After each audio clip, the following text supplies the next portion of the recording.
Screen दिख रही है भाई सबको?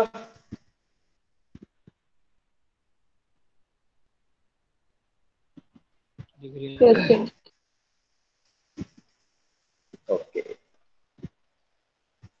तो हम क्या करने वाले हैं, जैसा कि आपको दिख रहा होगा इस चैप्टर की वेटेज क्या है, 10 मार्क्स की।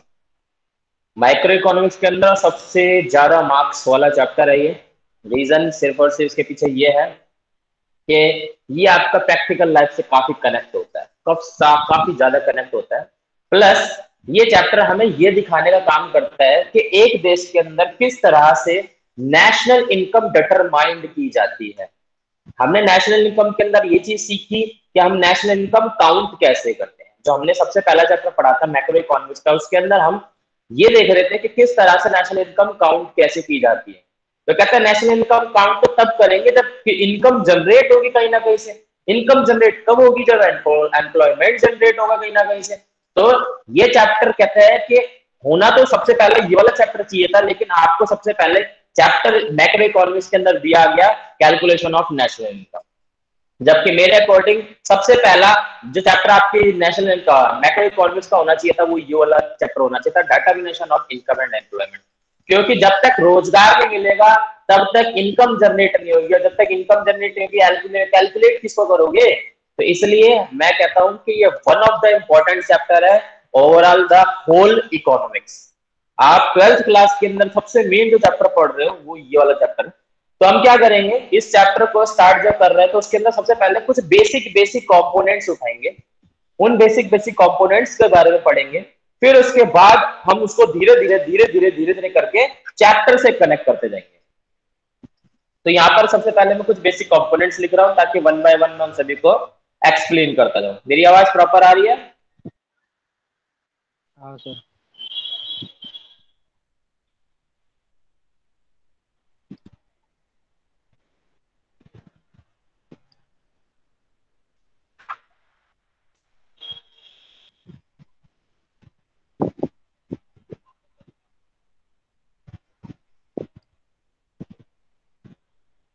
तो भाई आपने क्या डिसाइड किया फिजिकल क्लास के लिए? कुछ हुआ डिसाइड तुम लोगों के बीच में?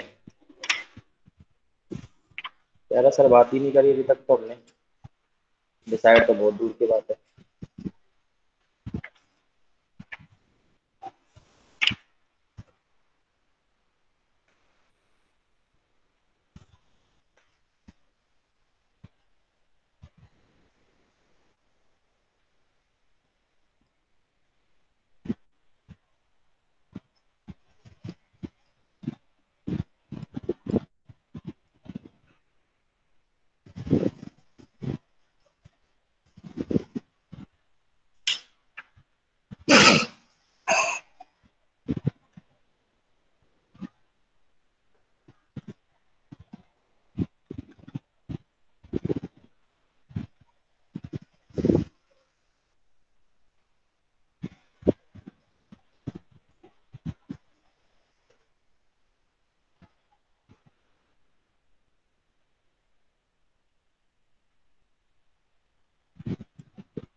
हाँ जी, तो सबसे पहले हम ही कुछ बेसिक पॉइंट्स हैं इनको डिस्कस करेंगे, क्योंकि हम जब चैप्टर पढ़ेंगे तो चैप्टर के अंदर ऑलमोस्ट ये चीजें रिपीट हुआ होंगी। तो उस कंडीशन में बार बार मैं उनको बताऊंगा तो टाइम वेस्ट होगा, इसलिए सबसे बेस्ट हम स्टार्ट कर लेते हैं स्टार्टिंग में। सबसे पहले यही जान लेते हैं कि ये सब चीजें क्या हैं, ये सब चीजों के बारे में। तो क्या मेरे को कोई पर्सन आप में से ये एक्सप्लेन करेगा कि एम्प्लॉयमेंट क्या होता है?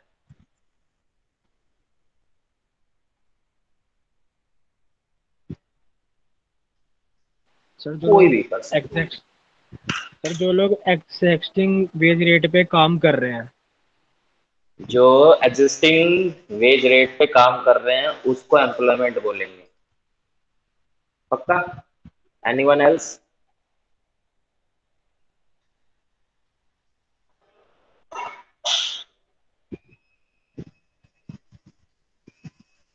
बेटा आपने जो डेफिनेशन दी है ना उसको हम बोलते हैं एम्प्लॉयड, और वो एम्प्लॉयड कहाँ है उसको हम बोलते हैं एम्प्लॉयमेंट। कहता है वो पर्टिकुलर प्लेस जहां पे एक पर्टिकुलर वेज रेट पर वर्क प्रोवाइड किया जाता है उसे हम एम्प्लॉयमेंट बोलते हैं। ठीक है। अब कहता है एम्प्लॉयमेंट, फुल एम्प्लॉयमेंट। कहता है एम्प्लॉयमेंट भी एक तरह की सिचुएशन है, फुल एम्प्लॉयमेंट भी एक तरह की सिचुएशन है। कहता है फुल एम्प्लॉयमेंट को हम कैसे डिफाइन करते हैं? कहता है फुल एम्प्लॉयमेंट का मतलब होता है, कहता है ऐसे वो सभी पर्टिकुलर पर्सन जो काम की फिराक में घूम रहे हैं, काम करना चाहते हैं, काम करने की उनकी एज है। ऐसे नहीं कि 10 साल का बच्चा है और काम करना चाह रहा है और उसको काम मिल जाए तो हम फुल एम्प्लॉयमेंट बोलेंगे। कहता है गवर्नमेंट की तरफ से एक एज डिसाइड की गई है, उस एज के बिटवीन, जैसे वो एज हमारी 16 साल से लेके 60 साल तक की, पहले ये 65 साल तक की हुआ करती थी, अब 65 साल से घटाकर क्या कर दी है, 60 साल तक कर दी गई है। पहले लोगों की रिटायरमेंट 65 साल में हुआ करती थी, अब 60 साल में रिटायरमेंट है। तो कहते हैं फुल एम्प्लॉयमेंट क्या है? कहता है 16 साल से लेके 65 साल के बीच का व्यक्ति जो काम करने में योग्य है, कहता है काम करने में एबल है और काम करना भी चाहता है और उसको काम भी मिल गया है। तो ऐसी कंडीशन में हर एक व्यक्ति को अगर काम मिला हुआ है तो उस कंडीशन में, ऐसी सिचुएशन को हम क्या बोलते हैं? Full employment. अब इसके अंदर ऐसा नहीं है कि जो काम करना नहीं चाहते, जैसे फॉर एग्जांपल बहुत से लोग आपको यहां पर भी अनएम्प्लॉयड दिखेंगे। अनएम्प्लॉयड मतलब जो काम नहीं करते हुए पाए जाएंगे। तो ये वो कौन से लोग होंगे? ये वो लोग होंगे जो काम करना नहीं चाहते, तो उनको इसके अंदर काउंट नहीं करेंगे। कहता है अनएम्प्लॉयमेंट का मतलब क्या होता है? कहता है अनएम्प्लॉयमेंट का मतलब है, जैसे इसके अंदर मैंने आपको बताया कि इसके अंदर भी ऐसे बहुत से लोग होते हैं जो काम नहीं करते, तो ऐसी सिचुएशन में हम ये समझते हैं कि वो सिचुएशन हमारी फुल एम्प्लॉयमेंट नहीं है। फुल एम्प्लॉयमेंट का मतलब क्या है? सपोज 1 लाख लोग हैं पूरी इंडिया के अंदर जो एबल टू वर्क है और विलिंग टू वर्क भी है, विलिंग टू डू वर्क। सो ऐसी कंडीशन में इन 1 लाख के 1 लाख लोगों को क्या प्रोवाइड हो गया? कहता है इन लोगों को वर्क प्रोवाइड हो गया। तो ऐसी सिचुएशन में कहता है एबल कौन थे? कहता है एबल इतने लोग थे और जितने एबल थे उनको वर्क प्रोवाइड हो चुका है। 1 मिनट रुको बेटा, मैं बताता हूँ, कॉल आ रहा है।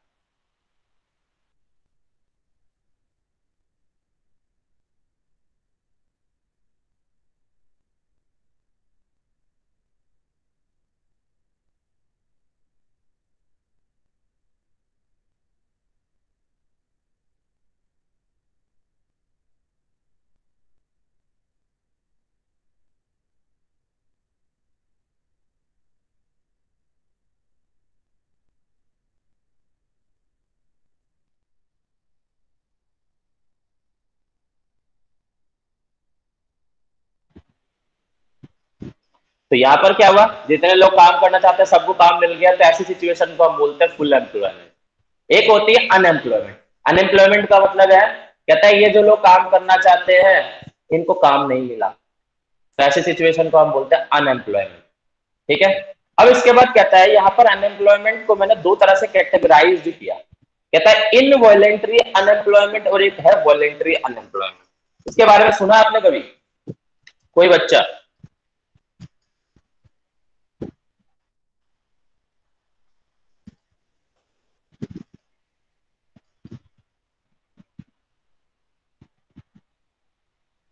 अभी मैंने आपको एक कंडीशन बताई फुल एम्प्लॉयमेंट की सिचुएशन में, मैंने इस चीज को मैंने दो तरह से कैटेगराइज किया। देखो भाई, पर्सन दो तरह के हैं। पहला तो कहता है able to work, able to work, कहता है काम तो कर सकता है। तो दो कंडीशन आती है, कहता है पहली तो विलिंग हो, दूसरा नॉट विलिंग हो। ठीक है भाई, गौर से सुनना भाई। अगर विलिंग है, क्या, अगर विलिंग है बट डोंट गेट वर्क, और इसको काम नहीं मिलता, तो ऐसी कंडीशन में इसको हम बोलते हैं इनवॉलेंट्री अनएम्प्लॉयमेंट, इनवॉलेंट्री अनएम्प्लॉयमेंट। एक बार मैं इसको डेफिनेशन के थ्रू बताता हूं। कहता है involuntary unemployment is a situation where person is able and willing to work, person is able and willing to work at given wages rate but doesn't get one is called involuntary employment। मतलब कहता है वो able to work तो है, काम करने योग्य भी है और काम करना भी चाहता है, बट उसको काम नहीं मिलता। ऐसी कंडीशन में ऐसे वर्कर को हम क्या बोलते हैं, इनवॉलेंट्री। और इसका अपोजिट कर दो, कहता है एबल टू वर्क है, नॉट विलिंग है। अब नॉट विलिंग है तो भाई वर्क कहां से मिलेगा इसको, तो भाई वर्क तो मिलना ही नहीं है इसको, क्यों, काम ही नहीं करना चाहता। तो जब काम ही नहीं करना चाहता तो ऐसे पर्सन को, ये भी एक तरह का मेरा अनएम्प्लॉयमेंट ही कहलाएगा। लेकिन ये अनएम्प्लॉयमेंट कौन सा अनएम्प्लॉयमेंट कहलाएगा, वॉलेंट्री अनएम्प्लॉयमेंट। कौन सा, वॉलेंट्री अनएम्प्लॉयमेंट। तो कहते हैं कि जहां हम नेशनल इनकम की बात करते हैं, किसकी बात करते हैं, नेशनल इनकम की बात करते हैं, तो उसके अंदर कौन सा अनएम्प्लॉयमेंट काउंट किया जाता है, तो कहता है भाई इनवॉलेंट्री अनएम्प्लॉयमेंट काउंट किया जाता है, कभी भी वॉलेंट्री अनएम्प्लॉयमेंट काउंट नहीं किया जाता। क्योंकि वो नल्ले लोग हैं जो काम ही नहीं करना चाहते हैं। कहता जब काम ही नहीं करना चाहते तो जबरदस्ती कौन काम पकड़ाएगा, कहता भाई जबरदस्ती काम पकड़ा भी दिया तो भाई ये फायदा कराने की जगह उसका चार गुना नुकसान करा के आ जाएंगे कि कभी जिंदगी में वो पूछे भी ना उसको। तो ऐसी सिचुएशन में इस तरह के अनएम्प्लॉयमेंट को क्या बोलते हैं, वॉलेंट्री अनएम्प्लॉयमेंट। अब इसके बाद बात करते हैं, अगला पॉइंट आता है हमारा एग्रीगेट डिमांड। सो एग्रीगेट वर्ड सुनते ही आपके दिमाग में एक चीज आती है, बंच। बंच का मतलब गुच्छा, गुच्छे का मतलब सबको जोड़ दिया जाए। तो एग्रीगेट का वर्ड का मीनिंग हो जाता है कॉम्बिनेशन ऑफ ऑल। तो देखते हैं इसको।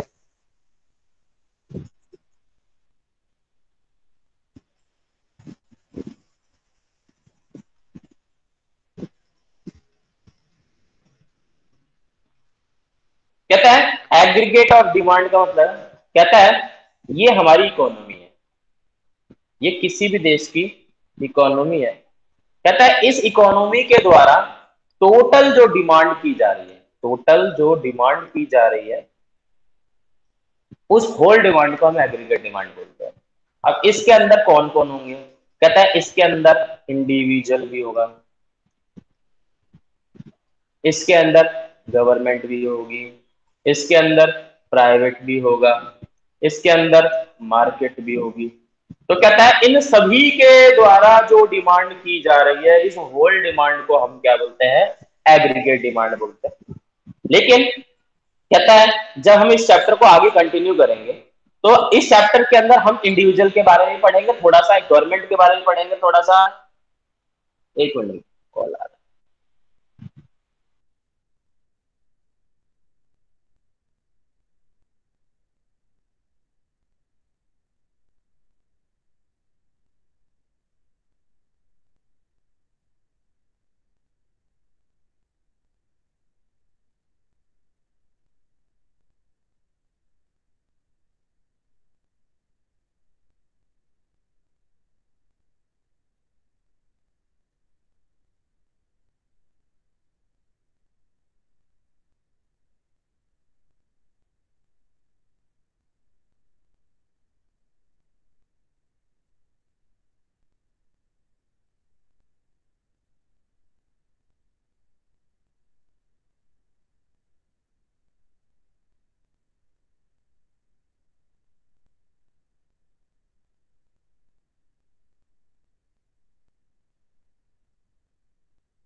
तो मैं क्या बता रहा था, मैं कुछ ये बता रहा था कि जब हम एग्रीगेट डिमांड के बारे में बात करेंगे तो यहाँ पर हम चीजें तो ये सारी चीज देखेंगे, लेकिन जब इसकी बिहाफ पे हम एम्प्लॉयमेंट और इनकम की बात करेंगे, इनकम और एम्प्लॉयमेंट की बात करेंगे, तो यहाँ पर पर्टिकुलर सिर्फ दो ही चीज को उठाएंगे हम। दो चीजों में क्या होगा, पहला गवर्नमेंट उठाएंगे, दूसरा प्राइवेट उठाएंगे। ठीक है, मतलब पढ़ेंगे हम सबके बारे में, क्यों, क्योंकि हमें नॉलेज सबके बारे में लेनी है। लेकिन उसके बाद जब यूज करने की बारी आएगी तो यूज में से हम दो सेक्टर को ही उठाते हैं। वैसे जब हम एग्रीगेट डिमांड की बात करेंगे तो चार सेक्टर में बात करते हैं, लेकिन जब हम सिर्फ दो सेक्टर के ऊपर ही बात करने वाले हैं, तो बाकी कहते हैं कि सर बाकी के जो दो सेक्टर उनका क्या काम है। कहता भाई जो बाकी के दो सेक्टर है वो आपको वन वन मार्कर दिलाने वाले हैं, और बाकी जो ये बचे दो सेक्टर ये आपको 4 से 6 नंबर दिलवाएंगे। कैसे दिलवाएंगे, ध्यान रखना, मैं इस चैप्टर में टोटल आपको 12 से 13 क्वेश्चन बोलूंगा। इन 12 से 13 क्वेश्चन में आपको 3 क्वेश्चन मिलेंगे ही मिलेंगे। क्यों, क्योंकि 3 ही क्वेश्चन बनेंगे इसके अंदर, एक 1 मार्कर बनेगा, एक 6 मार्कर बनेगा, एक 3 मार्कर बनेगा। तो वो, और तीनों में चॉइस आएगी, 1 मार्कर को छोड़कर जो 6 मार्कर बनेगा उसमें भी चॉइस आएगी, 3 मार्कर बनेगा उसमें भी चॉइस आएगी। तो मतलब 7 क्वेश्चन है, तो 12 में से 7 क्वेश्चन आपको मिलने वाले हैं। लेकिन कहता है डायरेक्ट अभी कुछ नहीं बताऊंगा, ये ध्यान रखना, मैं आपको एग्जाम मतलब ये समझ लो 15, आज क्या है, आज 11 अक्टूबर है ना, तो 10 दिसंबर तक मैं आपको कुछ क्वेश्चन सीरीज सेंड कर दूंगा, और अगर आपने वो क्वेश्चन सीरीज कर ली तो आपका 80+ गारंटेड है, गारंटेड, ये मेरी श्योरिटी है। और उसको 90+ बनाने के लिए आपको मेहनत करनी पड़ेगी 1 मार्कर क्वेश्चनों पे, क्योंकि 1 मार्कर क्वेश्चनों में बच्चों के इस बार थोड़े से हालत खराब हो रहे हैं। और दूसरा आपने देखा ही होगा एग्जाम पैटर्न किस तरह से आया है इस बार, तो थोड़ा सा एग्जाम पैटर्न भी थोड़ा चेंज हो चुका है। मेरे अकॉर्डिंग अगर एक टीचर के अकॉर्डिंग बात की जाए तो टीचर के अकॉर्डिंग बात की जाए तो टीचर कहता है कि इस बार पूरे 100 में 100 लाने का चांसेस बन गए हैं, पूरे 100 में 100 लाने के। लेकिन अगर बच्चे के अकॉर्डिंग देखी जाए तो बच्चा क्या करता है, बच्चा 6 6 नंबरों के क्वेश्चनों पर सबसे ज्यादा ध्यान देता है और पूरा रट्टा लगा लेता है, उसको बहुत गली तरह से रट्टा लगा लेता है, और उसके कहता है 6 नंबरों में इतना टाइम लगा देगा कि उसको 1 मार्कर के क्वेश्चनों के लिए 2 मार्कर क्वेश्चनों पे जल्दी ज्यादा फोकस नहीं करता। वो सोचता है कोई नहीं, स्कूल में जाएंगे कोई ना कोई तो बता देगा, तो उस चक्कर में क्या होता है वो अपने इससे नीचे मार्क्स गिरा देता है। तो आपको क्या करना है, इसी चीज पे ध्यान देना है कि जो मैं आपको क्वेश्चन बताऊंगा आप हर क्लास के, मतलब अभी चैप्टर खत्म होते ही हम नेशनल इनकम उठाएंगे, नेशनल इनकम जहां फिनिश होगा हम रिवीजन पोर्शन पे चल जाएंगे। 3 दिन हमारी इंडियन इकोनॉमी की क्लास चलती रहेगी और 3 दिन हमारी रिवीजन क्लास चलती रहेगी। अब मैं कोशिश कर रहा हूँ कि जितना ज्यादा शायद हो गए रेगुलर क्लास लेके तुम्हारा 30 नवंबर तक किसी भी हालत में आपका सिलेबस खत्म करा दूंगा मैं A to Z।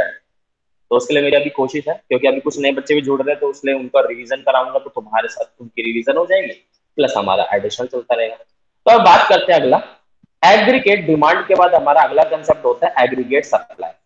तो भाई बात करते हैं एक चीज, तो पहले थोड़ा सा ना एग्रीगेट डिमांड को और डिटेल में समझते हैं, फिर उसके बाद चलते हैं एग्रीगेट सप्लाई के ऊपर।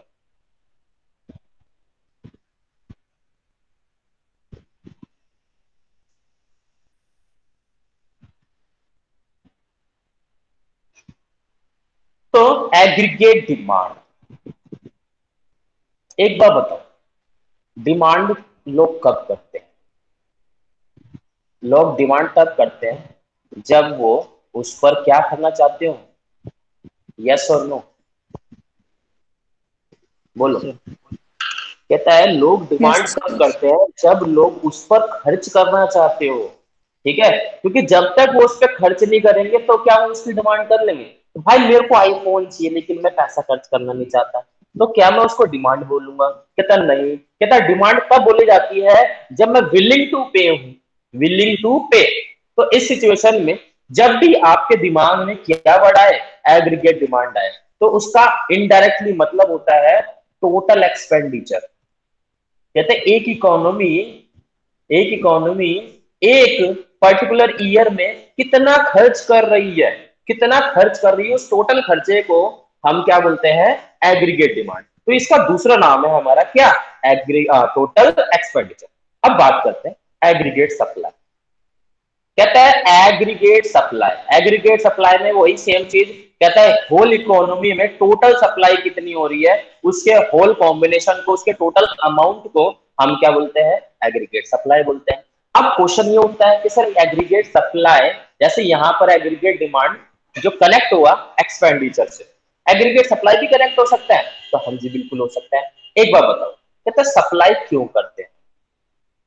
कहता सप्लाई इसलिए करते हैं ताकि हमारे पास क्या जनरेट हो, इनकम जनरेट हो। By which? By profit. Yes और नो? कहता है मैं कोई चीज बनाता हूँ, कोई चीज Yes. बनाता हूँ, किस पर्पस के लिए बनाता हूँ? कहता है कोई चीज मैं बनाता हूँ तो भाई मैं प्रॉफिट कमाने के लिए बनाता हूँ। प्रॉफिट मेरे लिए क्या है? कहता है प्रॉफिट मेरे लिए मेरी इनकम है। तो इसका मतलब कहता है सप्लाई जो होती है वो इनकम के लिए होती है। तो कहता है एग्रीगेट सप्लाई क्या दिखा रहा है? कहता है एग्रीगेट सप्लाई दिख रहा है होल इकोनॉमी के अंदर टोटल सप्लाई को। अब भाई टोटल सप्लाई को दिखा रहा है तो उसका मतलब क्या हुआ कि होल इकोनॉमी में टोटल इनकम कितनी हुई। अब एक बार बताओ, होल इकोनॉमी की टोटल इनकम को हम किस नाम से जानते हैं? बोलो। क्या सर? होल इकोनॉमी की टोटल इनकम को हम किस नाम से जानेंगे? सर आवाज नहीं आ रही क्लियर। आवाज नहीं आ रही? Assume. सर पियानो बज रहा है बीच बीच में। पियानो बज रहा है, वो आपका नेटवर्क में दिक्कत होगा। मेरा तो पियानो एकदम बढ़िया बज रहा है। तो भाई मेरा कहने का मतलब है कि अगर मैं होल इकोनॉमी की बात करूं, होल इकोनॉमी की टोटल इनकम को हम एक वर्ड के नाम से जानते हैं, जो वर्ड था हमारा नेशनल इनकम। नेशनल इनकम में क्या होता है? एक इंडिविजुअल से लेके गवर्नमेंट तक की होल इनकम का जो टोटल होता है, उस टोटल को हम नेशनल इनकम बोलते हैं। तो सिमिलरली मैंने यहाँ पे क्या बात करी? Aggregate supply. तो एग्रीगेट सप्लाई को क्या मैं दूसरे नाम से जान सकता हूँ? Aggregate income. So aggregate income का मतलब क्या हुआ? In total of income. तो total of income is what? National income. So can we say national income is the alternate name of aggregate supply? Yes और no? Yes sir. Obvious sir है। इसको production से link कर सकते हैं? किससे? Obvious है बेटा, प्रोडक्शन होगा तभी तो सप्लाई होगी। तो इसको एग्रीगेट प्रोडक्शन भी कह सकते हैं ना फिर? एग्रीगेट प्रोडक्शन भी बोल सकते हैं। ये तो हमने 11th क्लास में सीख लिया था कि सप्लाई इसको supply is alternate of production, क्योंकि जब तक प्रोडक्शन नहीं होगा सप्लाई नहीं होगी। तो कहता है एग्रीगेट नेशनल इनकम क्या है? नेशनल इनकम तभी तो जनरेट होती है जब हमारे जीडीपी से रिलेट होता है। स्टार्ट कहाँ से होती है? स्टार्ट जीडीपी से तो होता है। ऐसा तो है नहीं कि हमने सिर्फ और सिर्फ एनएफआईए देखा और एनएफआईए से हमने काउंट कर ली कि हमारी नेशनल इनकम क्या है। कहता है एनएफआईए के अंदर हम पहले gross domestic product, gross national product, इन्हीं को तो काउंट करते हैं, क्योंकि ये बेस है हमारा। क्योंकि जब तक मेरे देश में क्या बना, बनेगा तभी बिकेगा, बिकेगा तभी तो कमाई होगी। तो इसलिए हम डायरेक्टली जोड़ सकते हैं, कनेक्ट कर सकते हैं कि बिगिनिंग प्रोसेस प्रोडक्शन है तो aggregate production. Okay, so okay sir. Let's come to the next point which is consumption. So consumption आप सभी को बहुत अच्छे से मालूम है क्या होता है कंजम्पशन।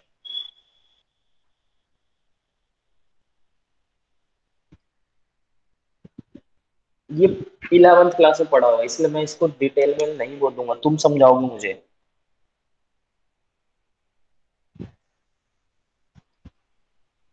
सर जो गुड्स खरीदते हैं सेल्फ यूज के लिए, गुड्स वैसे खरीदते गुड्स को। सेल्फ यूज के लिए।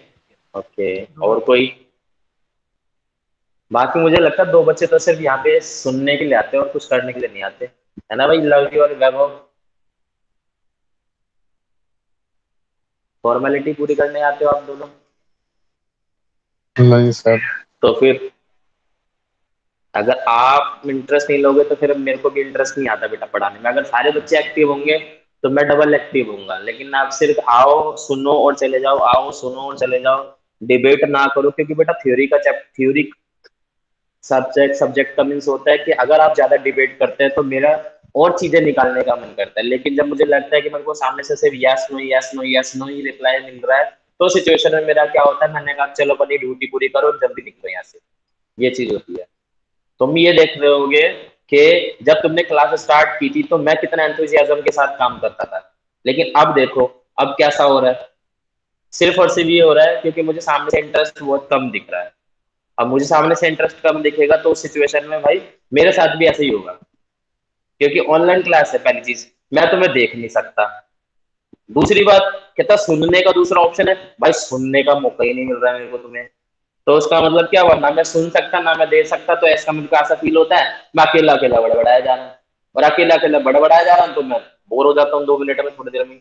तो फिर मेरा ज्यादा कुछ अच्छा सा इंटरेस्ट ही नहीं जनरेट होता। सो ऑनलाइन क्लास का मतलब ये है कि अगर आप दिख नहीं रहे तो आपको हर बात में जवाब देना है मुझे, डिबेट करनी है मुझसे, तो मेरा मन करेगा ज्यादा से ज्यादा चीजें बता। समझ में आया? गॉट माई पॉइंट और not? Yes sir. Yes sir. Okay. So consumption में हमने 11th क्लास में कुछ इस तरह से पढ़ा था, कहता है कि जब हम किसी भी पर्टिकुलर चीज को पर्सनल यूज के लिए काम यूज करते हैं, मतलब अपनी सेटिस्फेक्शन को फुलफिल, अपनी नीड को फुलफिल करने के लिए यूज करते हैं, तो उसको कंज्यूम बोलते हैं। जैसे फॉर एग्जाम्पल कहते हैं मुझे प्यास लगी, प्यास लगी भाई, मैंने पानी उठाया पी लिया, मैंने पानी को कंज्यूम कर लिया, तो मतलब मेरी नीड थी, मेरी नीड को फुलफिल करने के लिए जो मैंने वर्क किया उसको मैं कंजम्पशन बोलता हूँ। सो कंजम्पशन क्या है? Consumption is a process in which we fulfil our need by anything. Anything में यहाँ पर किस रिलेट करेंगे? एनीथिंग में यहाँ रिलेट करेंगे थिंग से। ठीक है, तो कंजम्पशन इसको बोलते हैं। कहता है कंजम्पशन तो सब नॉर्मल है, ये तो 11th क्लास में पूछा नहीं जाएगा। क्यों? क्योंकि ये प्रोसेस आप 11th क्लास में पढ़ चुके हो, ये बहुत छोटी चीज है। कहता है जो 12th क्लास में क्या काम में आने वाला है, तो कहता है भाई 12th क्लास में हमारा जो काम आने वाला है वो है कंजम्पशन फंक्शन। सो कंजम्पशन फंक्शन क्या है इसको देखते हैं।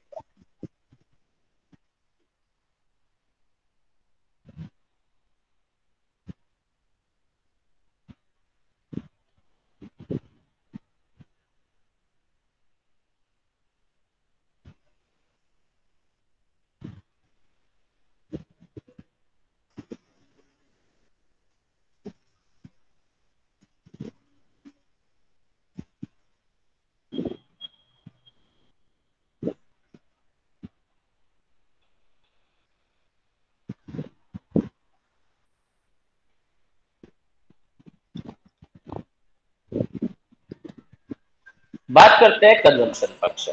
बेटा एक चीज का ध्यान रखना, ये बेसिक चीजें मैं सिर्फ इसलिए बता रहा हूँ क्योंकि जब मैं आगे पढ़ाऊंगा तो वहां पर मैं इनके नाम बोलूंगा, और उस टाइम पे अगर मेरे को किसी भी बच्चे का रिप्लाई नहीं मिला मैं उसको क्लास से रिमूव कर दूंगा। इसलिए ढंग से सुनना हर एक चीज को जो मैं यहाँ पर ये चीजें बता रहा हूँ। कहता है कंजम्पशन फंक्शन होता है क्या? कहता है कंजम्पशन फंक्शन क्या है? एक तरह का प्रोसेस है। कौन सा प्रोसेस है? कहता है ये एक ऐसा प्रोसेस है, ये क्या करता है? कहता है हमारे पास इनकम होती है। क्या होती है? इनकम होती है। इनकम को हम स्पेंड करते हैं किसमें? कहता है किसी थिंग में, किसी भी थिंग में उसको स्पेंड करते हैं, और थिंग में स्पेंड करने के बाद उसको हम कंज्यूम करते हैं। तो इस होल प्रोसेस को हम क्या बोलते हैं? Consumption function. तो कहता है कंजम्पशन फंक्शन क्या है? कहता है कंजम्पशन फंक्शन एक तरह का प्रोसेस होता है। इस प्रोसेस के अंदर हम ये देखते हैं इनकम से लेके कंजम्पशन के बीच में क्या रिलेशन देखने को मिला। इनकम से लेके किसके बीच में? कंजम्पशन के बीच में क्या रिलेशन देखने को मिला, इस होल रिलेशन को हम क्या बोलते हैं? कंजम्पशन बोलते हैं। कहता है कोई भी चीज कंज्यूम कब तक नहीं कर सकते? कहता है तब तक नहीं कर सकते जब तक हम उसको परचेज नहीं करेंगे। कहता है परचेज दो तरह के होते हैं। क्या होता है? एक होता है by money, by bag. By bag का मतलब समझते हो?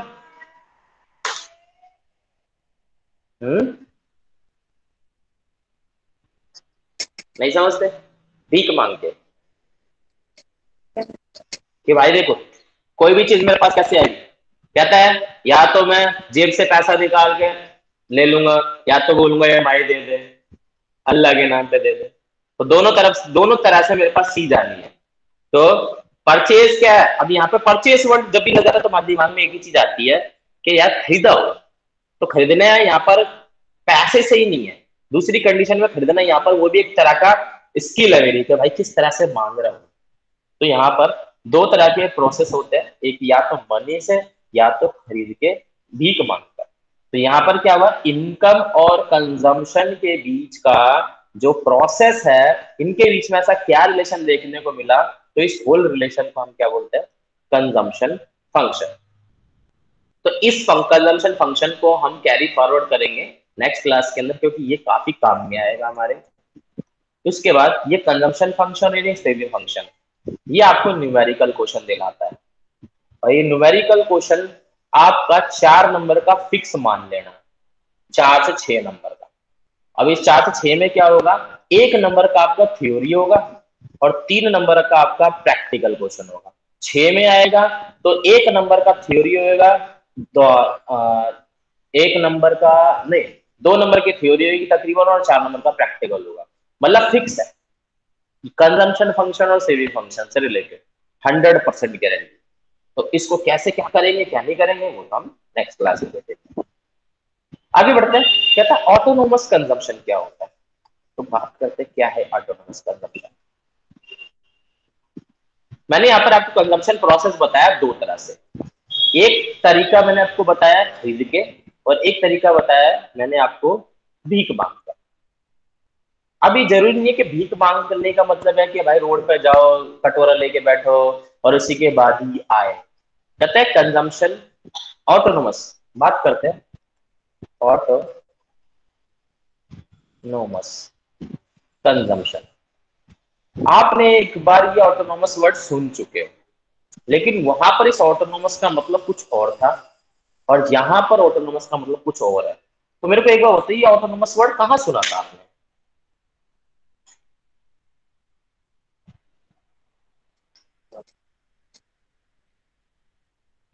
कौन से चैप्टर में सुना था? बीयूपी। बीओपी में क्या था इसके अंदर? कुछ ऑटोनोमस ट्रांजेक्शन था शायद। हाँ, सर। तो वहां पर बेटा ये जो ऑटोनोमस ट्रांजेक्शन थी वो कुछ अलग थी। यहाँ पर ऑटोनोमस कंजम्पशन क्या है, ये कुछ अलग है। अब क्या होता है, एक बार मैं आपको थोड़ा सा पहले इसको डेफिनेशन के थ्रू बताता हूँ। कहता है consumption expenditure at zero level of income is called autonomous consumption. It does not change with the level of income. It is denoted by dash. कहता है ये वो कंजम्पशंस होती है, ये वो कंजम्पशंस होती है कि जब हमारा इनकम लेवल 0 हो तब भी हम जो कंजम्पशन करते हैं उन कंजम्पशंस को हम ऑटोनोमस कंजम्पशन बोलते हैं। यार सर ऐसा कैसे हो गया कि हमारी इनकम 0 है और उसके बाद भी हम कंजम्पशन कर रहे हैं? तो भाई ऐसी कौन सी कंजम्पशन होती है? देखो भाई, कहता है एक नॉर्मल सा एग्जांपल देखते हैं। नॉर्मल सा एग्जांपल क्या है, आप कमाते हो, आप चारों में से कोई भी कमाता है, चारों में कोई भी काम करता है, नहीं काम करता, लेकिन उसके बाद भी आप क्या कर रहे हो, आप सभी अपनी हर जरूरत पूरी कर रहे हो, यस और नो? लेकिन आप देखोगे कि आप सभी का इनकम लेवल क्या है, 0। आप सभी कमाते नहीं, आपके पास कोई इनकम सोर्स नहीं है, लेकिन उसके बावजूद भी आप कंजम्पशन कर रहे हैं। तो इस तरह की कंजम्पशन जो किसी से मांग कर की जा रही हो, ऐसी कंजम्पशन जो किसी से मांग के की जा रही हो, या अपने आपके घर के बर्तन फर्नीचर इन चीजों को बेच बेच कर अपनी जरूरतें पूरी की जा रही हो, या फिर भीख मांग कर जो हम अपनी जरूरतें पूरी करते हैं। जरूरतें पूरी का मतलब कंजम्पशन करते हैं। तो इन हर तरह की कंजम्पशन को हम ऑटोनोमस कंजम्पशन बोलते हैं। क्यों? क्योंकि हम कहीं काम करके नहीं आए, हम कहीं काम नहीं कर रहे हैं, हमारा इनकम लेवल 0 है, लेकिन उसके बावजूद भी हमारी कंजम्पशन हो रही है। हम रोटी खा रहे हैं तब भी, हम कपड़े पहन रहे हैं तब भी। तो ये वो सारी कंजम्पशन होती है जो 0 लेवल ऑफ इनकम पे होती है। तो इस हर तरह की कंजम्पशन को हम क्या बोलते हैं, ऑटोनोमस कंजम्पशन। अब इसके कौन कौन से एग्जाम्पल है? क्या था इसका एग्जाम्पल? ये हो सकता है कि आपने अपना घर का फर्नीचर बेच दिया। अब फॉर एग्जाम्पल आप स्टूडेंट नहीं हो, आप एडल्ट हो चुके हो, ठीक है, आपकी उम्र हो गई काम करने की, आपके घर वालों ने आपको लात मार के घर से बाहर निकाल दिया कि बेटा चल निकल यहाँ से, अब कमा और खा कुछ भी कर। तो आपने क्या किया, आपने बोला कि चलो मैं कमा लूँ, हालांकि कुछ तो दो, रहने वहने के लिए कुछ तो आपके घर वालों ने क्या किया, एक फ्लैट दिला दिया आपको, उसके अंदर थोड़ा बहुत फर्नीचर रखवा दिया।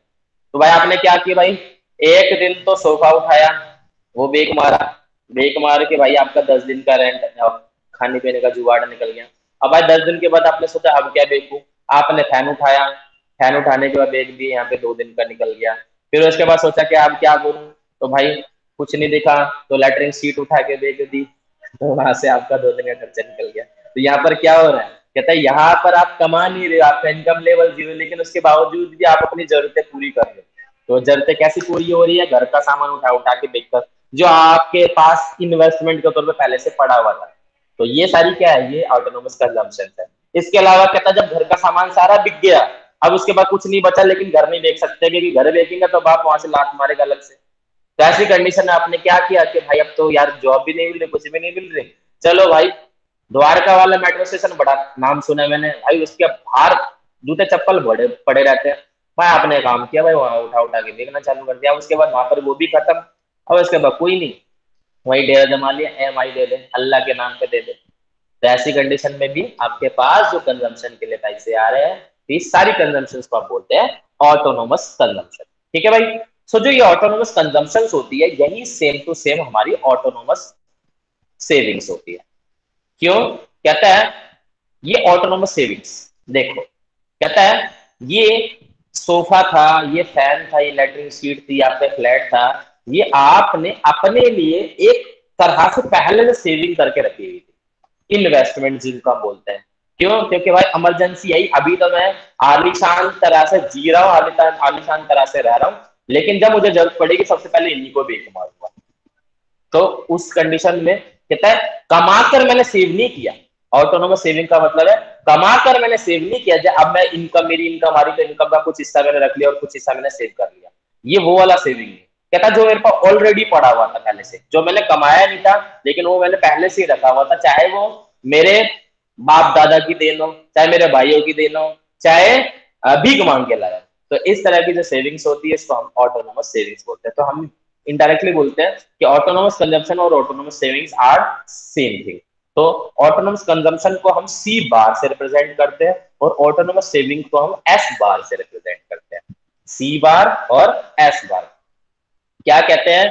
कहता है ऑटोनोमस कंजम्पशन वो कंजम्पशन होती है जो जीरो लेवल ऑफ इनकम से भी पहले की जो होती है। मतलब इनकम लेवल 0 है, तो सिमिलरली ऑटोनोमस सेविंग भी वो सेविंग्स होती है तो जीरो लेवल ऑफ इनकम पर जो हमारे पास सेविंग पड़ी होती है, उन सेविंग्स को हम क्या बोलते हैं?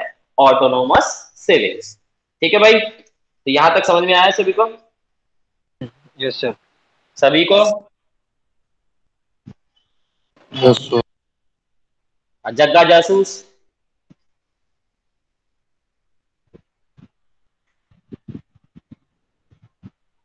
बोल भाई बोल।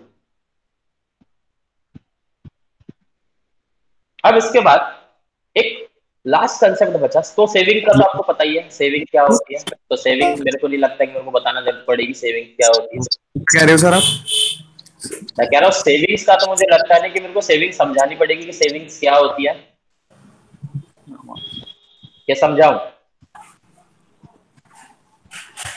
आवाज नहीं आ रही मेरी? आ रही सर, बहुत कट रही है मेरी। बहुत कट रही है।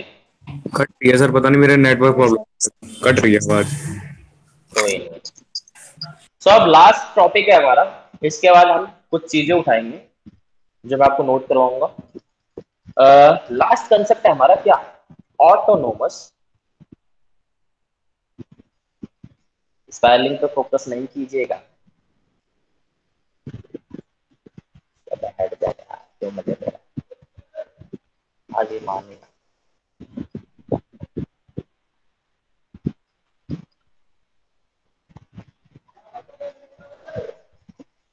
ऑटोनोमस इन्वेस्टमेंट कहता है autonomous investment most of the cases के अंदर हम गवर्नमेंट की इन्वेस्टमेंट को बोलते हैं। क्या होती है ऑटोनोमस इन्वेस्टमेंट? कहता है ऑटोनोमस इन्वेस्टमेंट उन इन्वेस्टमेंट्स को बोलते हैं जिसमें इनकम का लेवल चाहे बढ़ता जाए, इनकम का लेवल चाहे घटता जाए, मैं अपनी इन्वेस्टमेंट को उतना ही बनाए रखता हूं। तो इस तरह की इन्वेस्टमेंट को हम क्या बोलते हैं? Autonomous investment. कहता है मतलब मान लो मेरी इनकम इतनी है तो भी मैं इन्वेस्टमेंट इतना रखूंगा, मेरी इनकम इतनी हो जाए तो भी मैं इन्वेस्टमेंट इतना रखूंगा। मतलब लेवल ऑफ इन्वेस्टमेंट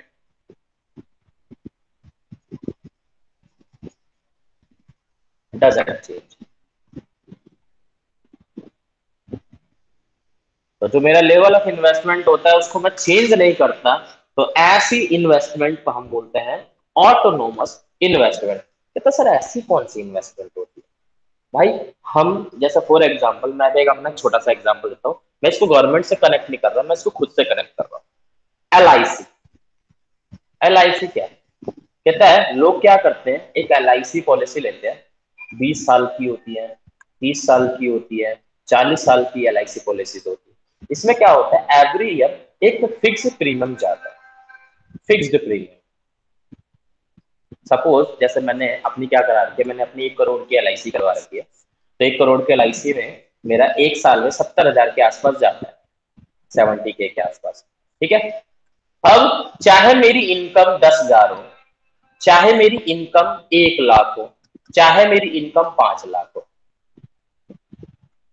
ठीक है। तो अब इस कंडीशन में क्या होगा, मेरी इनकम 10,000 है, तब भी मुझे LIC की कितनी प्रीमियम भरनी पड़ेगी? ये क्या है, ये मेरी ये इन्वेस्टमेंट है, ये मैंने अपनी एक इन्वेस्टमेंट बनाई हुई है कि भाई मेरे को फ्यूचर में बेनिफिट मिलेगा। तो चाहे मेरी इनकम 10,000 हो, मुझे कितना भरना पड़ेगा भाई? 70,000 भरना पड़ेगा। अगर मेरी इनकम 1 लाख हुई तब भी मुझे कितना भरना पड़ेगा? 70,000। अब मेरी चाहे 5 लाख हो जाए, तब भी मेरे को इन्वेस्टमेंट कितनी करनी है? तब भी मुझे 70,000 करनी है। तो क्या मेरा इन्वेस्टमेंट का लेवल बढ़ रहा है यहाँ पे? क्या उतना ही है? No sir. क्या तब सेम मेरा सेम सर। इन्वेस्टमेंट का लेवल उतना ही है?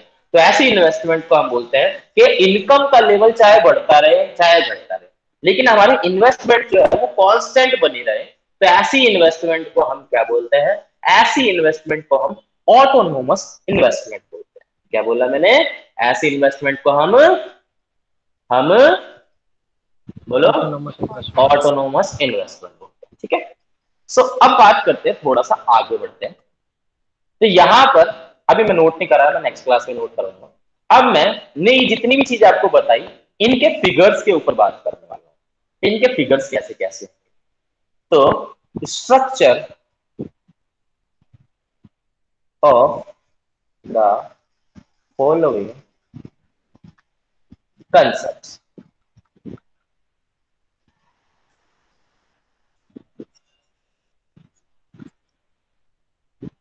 तो सबसे पहले बात करी मैंने कंजम्पशन की, तो मजे के लिए लिया है। तो यहां पर अब आपके माइंड में ये फिगर्स भी याद हो जाने चाहिए कि किसका फिगर कैसा होता है, किसका फिगर कैसा होता है। ठीक है भाई।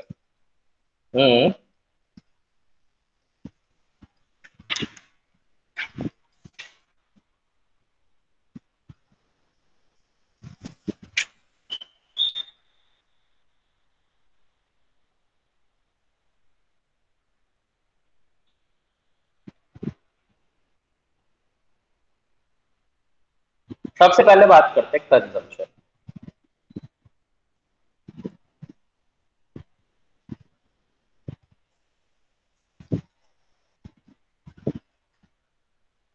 रीजन मैं बताऊंगा नेक्स्ट क्लास में कि क्यों ऐसा देखा जाता है।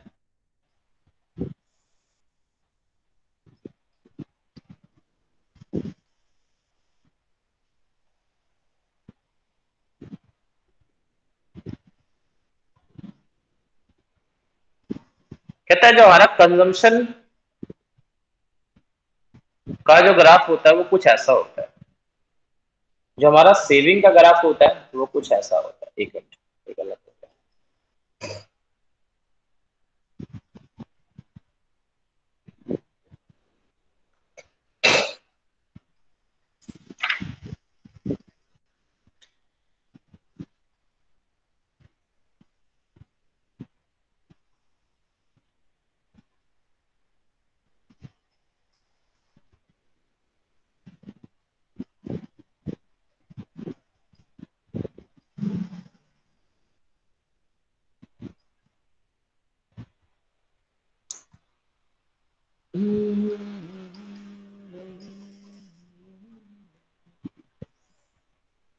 ये हमारा सेविंग का ग्राफ होता है।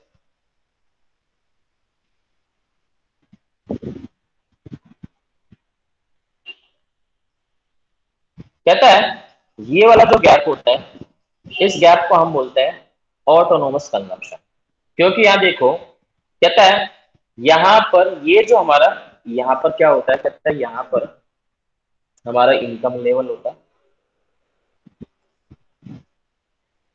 इनकम एंड एम्प्लॉयमेंट बोलते हैं यहाँ पर, और यहाँ पर हमारा कंजम्पशन, यहाँ पर सेम वही इनकम एंड एम्प्लॉयमेंट से।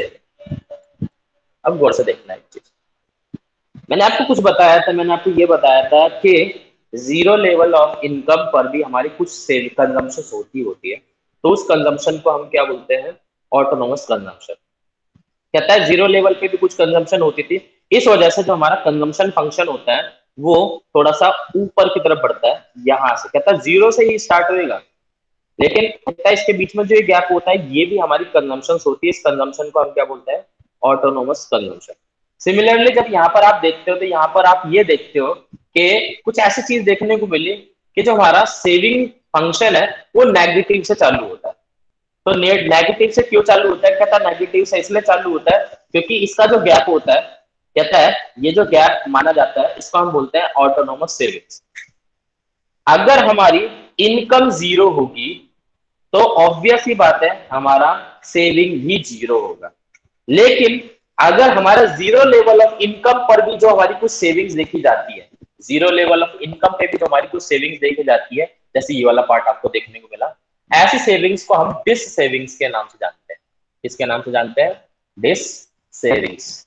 डिस सेविंग्स वो सेविंग्स होती है जो हमने पहले से अपना पैसा कहीं इन्वेस्ट करके रखा हुआ था, जो हमारे लिए एक तरह की सेविंग्स का काम कर रहा था, उसको हम खत्म कर रहे हैं।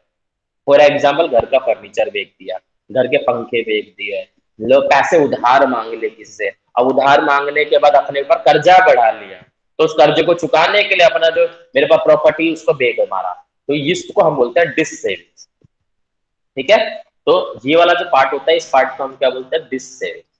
तो ये डिस सेविंग्स के बाद जाने के बाद हमारा जो सेविंग्स होती है वो उस लेवल पर जीरो होती है जहां पर हमारा इनकम लेवल भी क्या होता है, जीरो होता है। क्योंकि भाई जब मेरी इनकम बढ़ेगी तभी तो मैं अपनी सेविंग्स करना चालू करूंगा, जब मेरी इनकम जीरो है तो ऑब्वियस सी बात है मेरा सेविंग्स भी क्या होगा, जीरो होगा। तो यहाँ पर हम एक चीज देखते हैं कि यहाँ पर हमें इस तरह से ग्राफ देखने को मिलता है और यहाँ पर हमें इस तरह से ग्राफ देखने को मिलता है।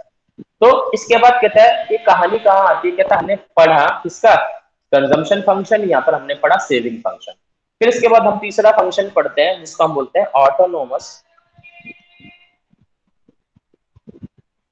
इन्वेस्टमेंट। तो कहता है ऑटोनोमस इन्वेस्टमेंट कैसा होता है, तो ऑटोनोमस इन्वेस्टमेंट में मैंने आपको बताया कि इनकम चाहे बढ़ती जाए इनकम चाहे घटती जाए, मेरा जो इन्वेस्टमेंट होगा वो कांस्टेंट रहेगा, तो ऐसे इन्वेस्टमेंट को हम बोलते हैं ऑटोनोमस इन्वेस्टमेंट।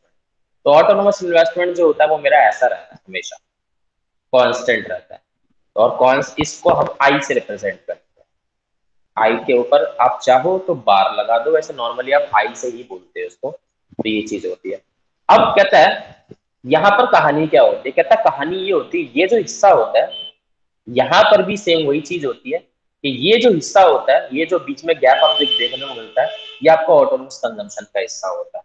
तो इसलिए अगर मैं इस ग्राफ को और इस ग्राफ को कनेक्ट कर दूं, तो कनेक्ट करने से मेरे को क्या मिलेगा कि मेरा जो कंजम्पशन कर्व है वो मेरा यहां से चालू होगा, यस और नो। क्यों, क्योंकि दोनों की कहानी मैंने क्या बोला, कहता दोनों की कहानी मैंने बोला कि ये जो बीच का गैप है, ये बीच का गैप मेरा क्या कहलाता है, ऑटोनोमस कंजम्पशन, और उसी सेम चीज में ये बीच का गैप जो है मेरा ऑटोनोमस कंजम्पशन। तो इसका मतलब क्या हुआ, कहता दोनों का जो स्टार्टिंग पॉइंट मेरे को मिलता है, तो कहता दोनों का स्टार्टिंग पॉइंट मेरे को ये मिलता है। डिटेल में क्या होगा, वो डिटेल में हम पहले जब इनकी थ्योरी पे वर्क करेंगे, फिर प्रैक्टिकल ऑटोमेटिकली समझ में आ जाएगा जब मैं आपको इसको टेबल के थ्रू बताऊंगा। अभी सिर्फ क्या याद करवा रहा हूँ कि आपके दिमाग में एक स्ट्रक्चर क्रिएट हो जाए कि कंजम्पशन कर्व थोड़ा ऊपर से चालू होता है और इस तरह से जाता है, सेविंग फंक्शन नेगेटिव से पॉजिटिव पे जाता है। नेगेटिव से पॉजिटिव पे इसलिए जाता है क्योंकि यहाँ पर पहले अपनी सेविंग्स खत्म करता है, फिर सेविंग जीरो करता है, फिर पॉजिटिव पे आता है। यहाँ पर कहता है जीरो लेवल ऑफ इनकम पे भी कंजम्पशन होती है कुछ ना कुछ, तो इसलिए जो कंजम्पशन कर्व है वो जीरो से शुरू ना होकर थोड़े से ऊपर पॉइंट से शुरू होता है। सिमिलरली ऑटोनोमस इन्वेस्टमेंट में क्या होता है, कहता है यहाँ पर चाहे इनकम लेवल 0 हो, चाहे कुछ भी हो, लेकिन यहाँ पर हमारी कुछ ना कुछ तो इन्वेस्टमेंट रहती ही रहती है। वो इन्वेस्टमेंट कैसी होती है, जो मेरे बाप दादाओं ने मेरे लिए कर रखी हो या पहले से, या फिर मैंने अपने लिए की हुई हो, जो फिक्स्ड रहेगी, वो कांस्टेंट रहने वाली है। जैसे फॉर एग्जांपल, अगर आपके घर में बिजली का बिल मीटर लगा हुआ है, तो भाई आपको रीडिंग तो भरनी ही भरनी पड़ेगी, चाहे आप कम यूज करो चाहे आप ज्यादा यूज करो, बिल तो भरना पड़ेगा। तो वो आपकी फिक्स इन्वेस्टमेंट होगी कि भाई वहां पर आपको पैसा देना ही देना, लेकिन वो एक तरह से मेरा एक्सपेंडिचर हो गया। तो ये एग्जांपल मैं यहाँ पर बोलूंगा नहीं, क्योंकि यहाँ पर जो काम बोल रहा है ये इन्वेस्टमेंट्स के लिए बोल रहा है, और जो मैंने यदि एग्जांपल दिया ये एक्सपेंडिचर के लिए बता। ठीक है भाई, तो ये चीजें हो गई है। तो आज के लिए मैं इतना ही करा रहा हूँ, क्योंकि इसके बाद जो चीजें हैं वो सारी कनेक्ट करनी है इन चीजों के साथ। सो मिलते हैं हम नेक्स्ट क्लास के अंदर। नेक्स्ट क्लास हमारी, पहले मेरे को आप ये डिसाइड करके बताओ कि ऑनलाइन ही चलाएं या ऑफलाइन चलाएं, जल्दी। वैभव आ सकता है तू? सर अभी तो नहीं। अभी नहीं आ सकता,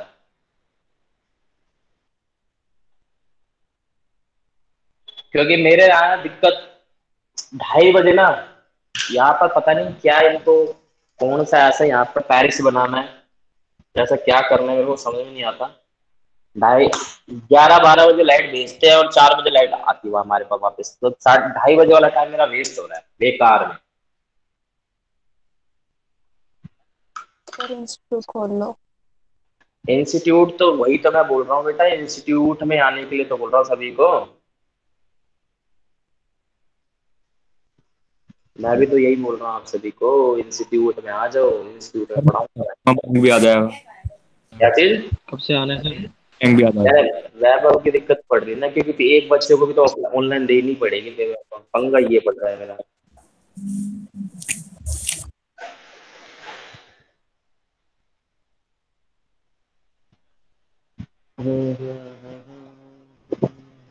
क्योंकि तुम्हारा ना इको में मेरे को यही खुंदक आ रही है बार बार, आपका फिक्स टाइम नहीं हो पा रहा है। जो मैं फिक्स टाइम करता हूँ उसमें इश्यू होता है।